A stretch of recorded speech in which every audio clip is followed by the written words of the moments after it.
Bonjour, je vous appelle au sujet de mon frère, Malik Oussekine. Toute la France a été touchée par l'événement de Malik Oussekine, mais je dirais quand on fait partie un peu de cette communauté et tout, on est un petit peu plus touché parce que c'est beaucoup plus proche comme chose à vivre. Je suis l'inspecteur Mattei. Il est là-bas. Il sait pas que son fils est mort. Le gamin s'appelait Abdel. On ne dit rien sur cette affaire pour le moment. On va pas encore plus charger la police. J'étais absolument pas du tout au courant de l'histoire, du crime parallèle à Malik Oussekine. Je ne connaissais pas l'histoire tragique, l'assassinat de Abdel Ben Yahya. Donc moi, ça a été ma première surprise. Je me suis demandé à Rachid s'il n'avait pas romancé ou inventé, naturellement pas. Et donc moi, ça m'avait... voilà. Au jour d'aujourd'hui, je ne savais pas qu'Abdel Ben Yahya avait lui aussi été assassiné par un policier complètement sous à quelques heures d'intervalle. Mais les deux pour moi étaient liés, donc j'avais pas de questions là-dessus. Le film devait être ça, de parler de ces deux jeunes garçons.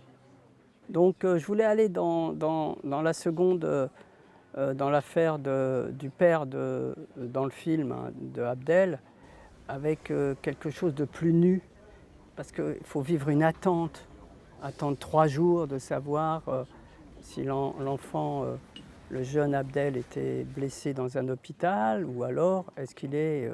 on attend des nouvelles, quoi, avec l'espoir que ce Abdel soit encore en vie, quoi. Et donc je voulais quelque chose de sans dialogue, quelque chose de nu. Donc on a un peu des scènes dans le récit de l'histoire d'Abdel un peu plus... Il n'y a rien qui se passe. J'ai pas fait de procès verbal vu que les ordres étaient d'attendre notre arrivée. Le père est là. Le père est là. Oui, il est assis là-bas. C'est vrai que c'est une histoire peu connue, finalement. On connaît Malik Oussekine, moins le destin tragique d'Abdel. Et en effet, à la lecture du scénario, moi aussi, ça m'a surpris. Et aussi, il y avait quelque chose... le scénario, jusqu'au tournage, a évolué constamment. Avec beaucoup de rencontres avec Rachid, où on discute. Et puis, en fait, il est là, il vous écoute, et puis il note des choses, et puis il fait évoluer le personnage en fonction, jusque sur le plateau. Ses voisins l'ont prévenu, mais il est au courant de rien. Il sait pas que son fils est mort. Le gamin s'appelait Abdel. Sa famille habite la Courneuve. On peut imaginer que ce monsieur, dans les années 80, il avait quoi, 40 ans là, dans le film. Donc c'est quelqu'un qui a dû naître en 1940, qui va avoir 20 ans pendant la guerre d'indépendance, qui a un rapport à l'autorité, qui est un enfant de la colonisation, qui est un enfant colonisé, qui a un rapport à l'autorité française, à l'uniforme, on peut le dire, de soumission, de colons, enfin de colonisés. Donc c'est un rapport extrêmement méfiant de la police, extrêmement peureux, qui est peureux avec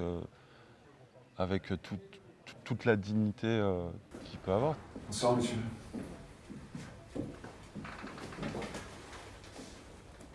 Je suis l'inspecteur Mattei.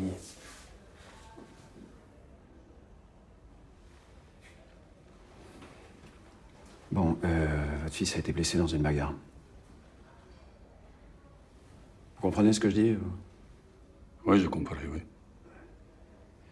Alors, le SAMU l'a pris en charge. Ce qu'on appelait ces gens-là qui rasaient les murs, enfin qui faisaient gaffe.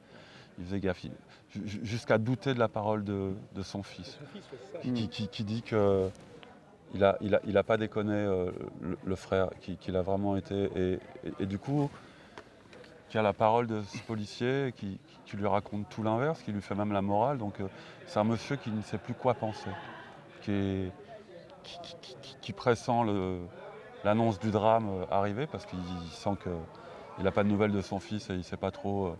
En même temps, il présume que l'issue est dramatique. Et donc c'est un monsieur totalement perdu, totalement digne et perdu, je ne sais pas comment dire. Ta douleur, la manière dont tu intériorises ça, c'est...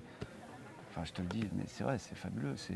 Moi, c'est la première fois où j'arrive en post-synchro. C'est la post-synchro, donc on refait quelques dialogues qui sont mal passés au son.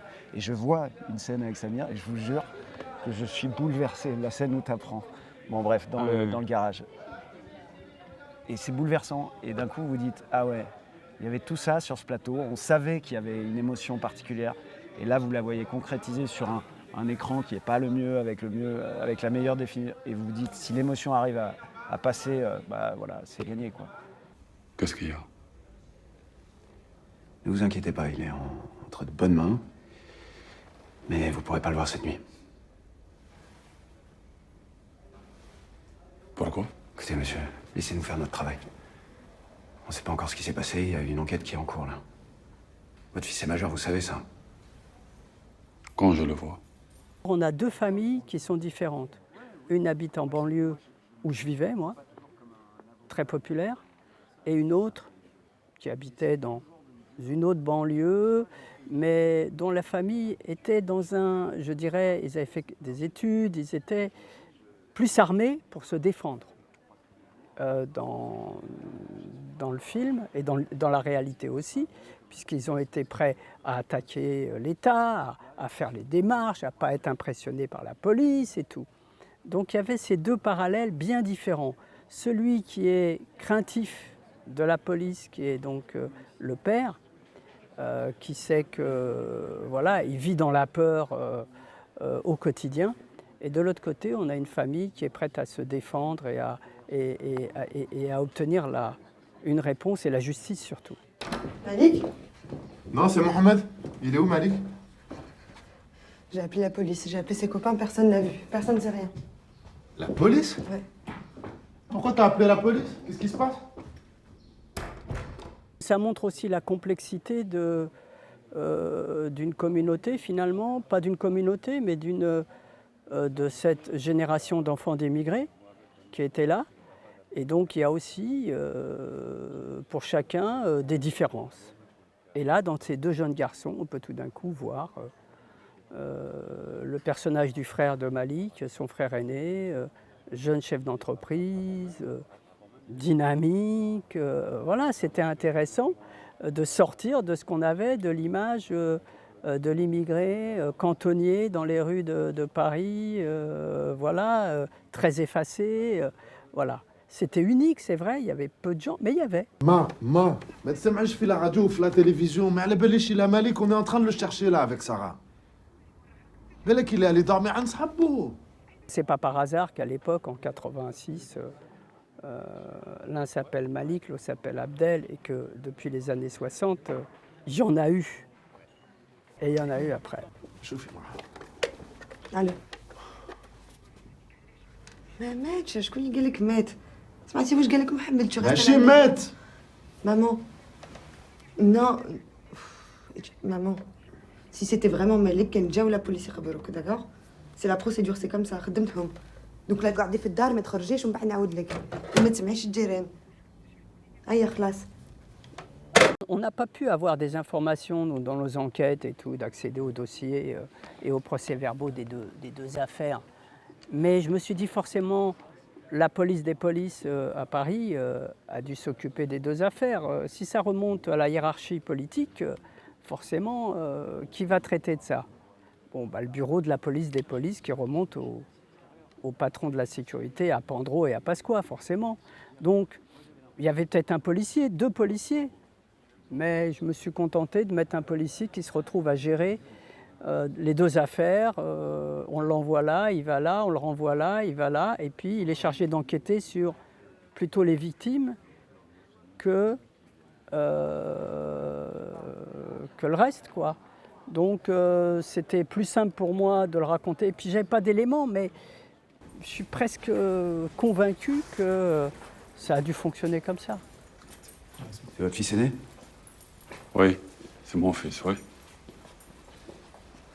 C'est comme Rahak. Il va falloir remettre vos enfants dans le droit chemin, monsieur. Ils peuvent pas se battre dans les rues comme ça, c'est un trouble à l'ordre public, vous savez ça. Pour des mauvaises raisons, j'ai failli décliner la proposition de Rachid parce que... Mais travailler avec Rachid, j'avais trop envie de poursuivre. Enfin, j'avais fait une petite apparition dans Hors-la-Loi. Parce qu'effectivement, je trouvais qu'il y avait des similitudes entre le personnage du père que j'interprète dans Ibrahim et ce père-là, en fait, espèce de daron, ce que vous appeliez les invisibles tout à l'heure, digne. Et oui, bien sûr qu'il y a une filiation. Des gens qui ont traversé une époque assez douloureuse, qui l'ont intériorisé et qui ont essayé et qui essayent de transmettre le meilleur de cette douleur et de cette difficulté à leurs enfants. Et sans être... on ne leur rend pas assez hommage. Moi, ils m'ont longtemps manqué dans le cinéma français. Ces gens venus d'ailleurs, totalement français aussi. Ces petites gens, une fois de plus, que j'appelle.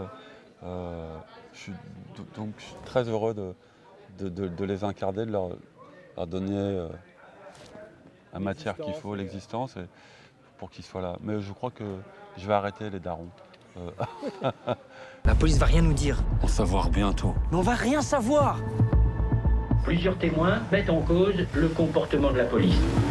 Rachid, c'est sur les conseils de Rochdi Zem qui m'a appelé un jour. Il me dit j'ai vu l'affaire Esquin. Donc il y a quand même eu un truc un peu peut-être de jumeaux entre ces deux personnages. Mais ça serait là, en l'occurrence, c'est Daniel Mattei. Là, il est beaucoup moins glorieux. Là, c'est la déchéance un peu de ce type-là qui se retrouve obligé d'obéir à sa hiérarchie, à une hiérarchie politique qu'il ne contrôle pas. Et s'il ne le fait pas, c'est un type qui ne va pas pouvoir payer ses crédits. Enfin voilà, c'est un type qui se retrouve totalement acculé dans cette situation. Donc il fallait le manifester physiquement assez vite. Donc il fallait prendre un peu de poids, se laisser aller. Ça, c'est pas compliqué. On a cherché en permanence avec Rachid à tout intérioriser au maximum. Et j'avoue que ça m'a reposé, moi. En effet, j'ai tendance à aller un petit peu, je suis un peu, comment dire, oui, un peu suractif. Donc il fallait calmer ça et c'était très jouissif. Je pense à une scène notamment avec mon chef, là où on se retrouve face à face dans un dialogue. Voilà, il y avait quelque chose à trouver dans quelque chose de sourd, quoi. Ouais, c'est un personnage sourd, quoi. Il y a une chape de plomb sur lui. J'ai trouvé quelque chose d'intéressant. Le gamin était sous dialyse. Ah bah voilà, je vais informer le juge qu'il avait des problèmes de santé. L'autopsie confirmera tout ça. Ce qui frappe avec ce film, c'est qu'il y a quelque chose d'assez... Il a quelque chose d'assez imposant, ce film, sans être démonstratif. Il y a j'ai l'impression, une émotion qui se dégage, et puis un vrai moment de cinéma aussi, hein, avec la mise en scène de Rachid. Moi, j'adore son cinéma parce que je trouve, et dans Nos Frangins, il y a aussi ça, il y a toujours, malgré, là on est dans un film assez factuel qui parle de faits réels, historiques, qui date de 86, et malgré ça, il arrive à mettre, par exemple, le personnage à la morgue. Il y a des personnages comme ça qui apparaissent, il y a toujours une poésie, et je trouve qu'il y a une part d'humanité dans les sentiments qu'il décrit, extrêmement juste, contrasté, c'est-à-dire que chaque personnage est fait d'ombre et de lumière et il le montre ça avec beaucoup de justesse. La vraie question, c'est de savoir si sans les coups, Ousekine serait mort. Le cinéma de Rachid, il vise l'authenticité en fait, avec une poésie mais gigantesque dans la mise en scène, histoire de petites gens, sans que ce soit péjoratif naturellement, des gens anodins qui l'élèvent et qui sont tous... qui me bouleversent, c'est le cinéma de Rachid, ça. Les flics mentent, papa, wallah ils mentent. Parce que moi je sais que c'est pas vrai, moi.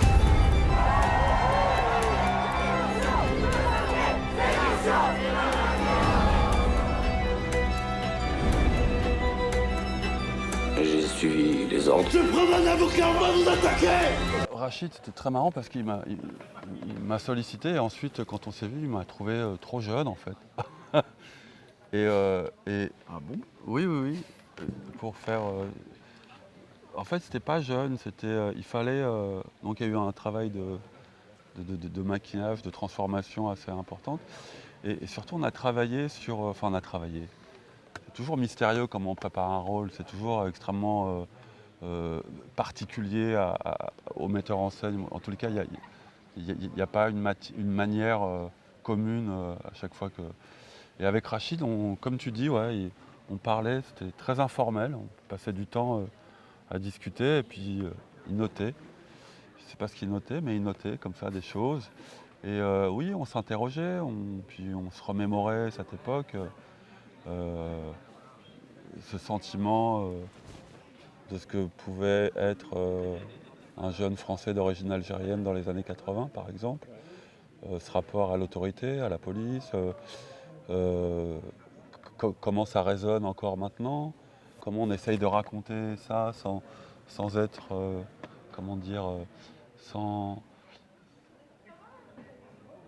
en étant constructif, quoi, que ça fasse avancer, juste comme un témoignage et à la fois pas quelque chose d'hargneux. C'est un film factuel, en fait, de l'histoire de France. Sur le plateau, moi j'ai trouvé une douceur qui régnait sur ce plateau. Hein, c'est vrai, hein, malgré le sujet, il y avait quelque chose. Tout le monde était. Il y avait un calme. Il y avait un calme incroyable. Un calme, ouais. Avec parsemé d'humour. Ouais. C'est ça qui était assez dingue, quand même. C'est qu'on arrivait à se marrer. Et il improvise des scènes. Il y a eu des scènes. Moi, je sais que mon premier jour de tournage, il a improvisé totalement une scène. L'équipe s'est dit où est-ce que. Il dit non, mais là, tu vas courir dans la rue. La rue n'avait pas du tout été prééclairée, etc.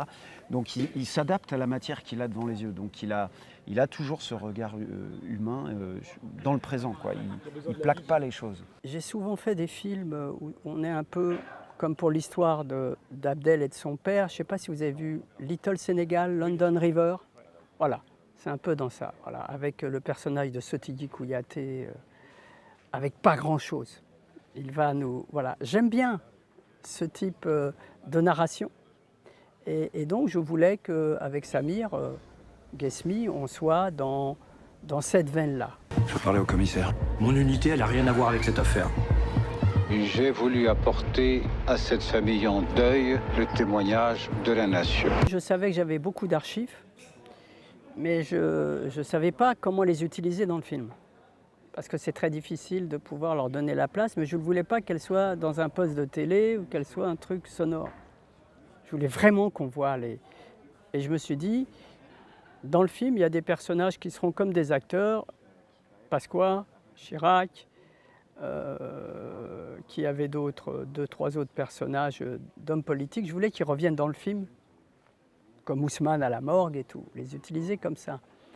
Et puis il me manquait aussi des archives qui n'avaient jamais été filmées par les télévisions, par manque d'autorisation et tout ça. Et donc, à la mise en image, avec le chef opérateur, on a pris la décision de retrouver les caméras des années 80, utilisées par la télévision, qui ont filmé donc les archives des voltigeurs dans la rue, du quartier latin, des manifestations. Donc j'ai reconstitué les scènes de voltigeurs et de manifestations dans le quartier latin avec ces caméras de l'époque. Et après, je suis passé de l'un à l'autre dans le film, entre l'archive et puis hop, on rebondit. Par exemple, on est à l'extérieur de la Sorbonne et hop, on passe à l'intérieur. L'intérieur, les journalistes n'ont jamais pu filmer. Derrière des lycéens et des étudiants inquiets, ce sont les professionnels de la déstabilisation.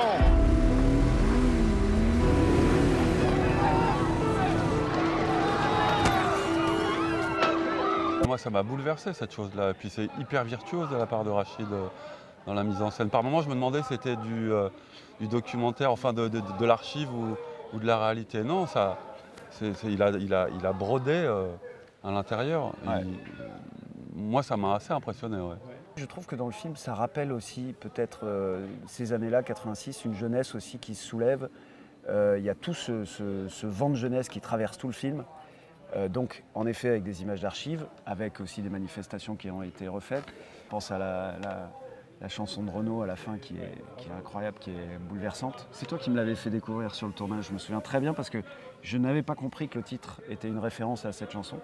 Et c'est toi qui m'as fait écouter ça. Et en fait, je trouve que, enfin j'ai déjà dit, mais c'est à l'image du film, c'est une approche extrêmement humaine et pudique en fait. Je trouve qu'il y a une pudeur sur la manière dont... Il ne va pas chercher de l'émotion facile, Rachid.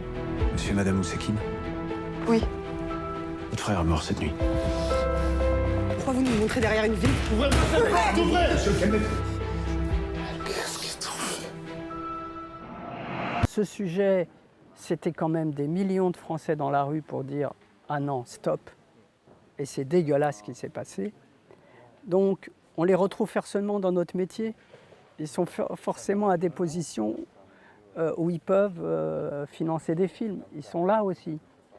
Donc ça, c'était un événement un peu exceptionnel. Mais se dire qu'on peut faire des films politiques comme ça, waouh. Je sais que c'est difficile, j'en ai fait plusieurs, donc je sais que c'est difficile. Mais on est obligé d'y aller, quoi. Qu'est-ce qu'on va faire d'autre? Non mais c'est vrai, qu'est-ce qu'on va faire d'autre?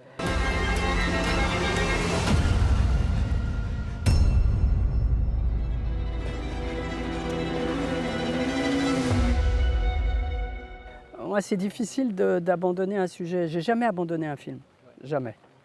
Et dès qu'on en abandonne un, on va en abandonner un deuxième. On va s'affaiblir de projet en projet. On va tous les abandonner. Donc je m'accroche à un et j'y reste. Parce que je sais que celui d'après, si je suis fragilisé, je vais encore me dire celui d'après. Donc cette politique, non.